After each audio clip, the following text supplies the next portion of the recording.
reaction in treasuries after the approval of the big beautiful bill. I'm wondering, what are your thoughts on that, and when do you think that the increase in deficit and debt from the United States will start mattering for markets? I mean, it's a great question, and it's a dynamic we're all watching as bond investors. I think the next few days will be key as we see more and more announcements coming through. The market has shown that it has a huge ability to shrug off news, and the negotiating tactics of the US have meant that we've seen big statements made, and then those have been partially rowed back. And we'll look to see how that plays out over the coming weeks. And what could be the ramifications for Europe? Because I remember a couple of weeks back we had the Swedish finance minister on the show, and she actually said that out of everything that's going on in the world, it's the US fiscal position that she's concerned the most in terms of the ramifications for Europe. Yeah, and I think we are seeing that, because as they pull their policy levers, Europe has to then pull their own policy levers. But they have a lot at their disposal. We have seen the market react very positively to the German fiscal spending. The country spreads also, there's dynamics at play there. So I think overall we remain confident that Europe will maintain this benign outlook. And thinking about Europe, I have to ask you, because it seems that bond vigilantes are paying such close attention to what the Labour government is doing.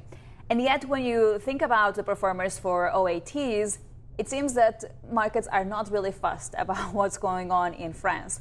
Can you talk through some of these dynamics here, and why are we perhaps not focusing so much on France as we are on the UK right now?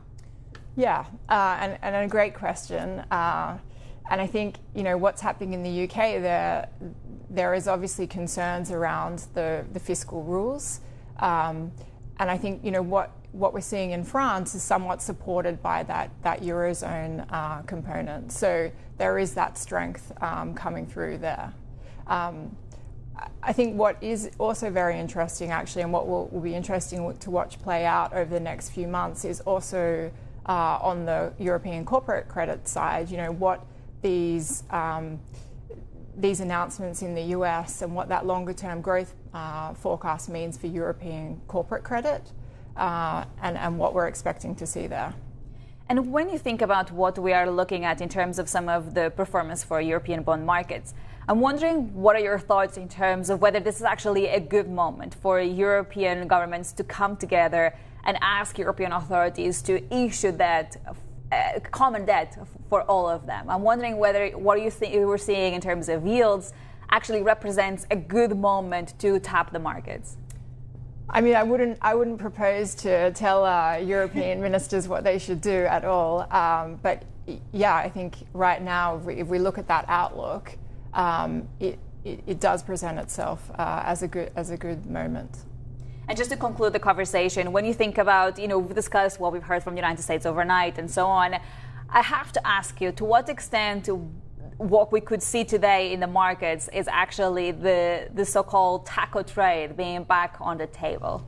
I mean, it is a great question. And that, I think, that's what we're going to see play out over the next few weeks, right? Because we've seen it time and time again. And you have seen the bond markets digest an incredible amount of news. And shake it off. I mean, if you look at even in the corporate market, the tights that we saw in spreads back in March, we are now pre-March at very close to pre-March levels, and that shows just a huge ability of the bond markets to digest that news flow, but also shows how we think Europe is positioned to respond.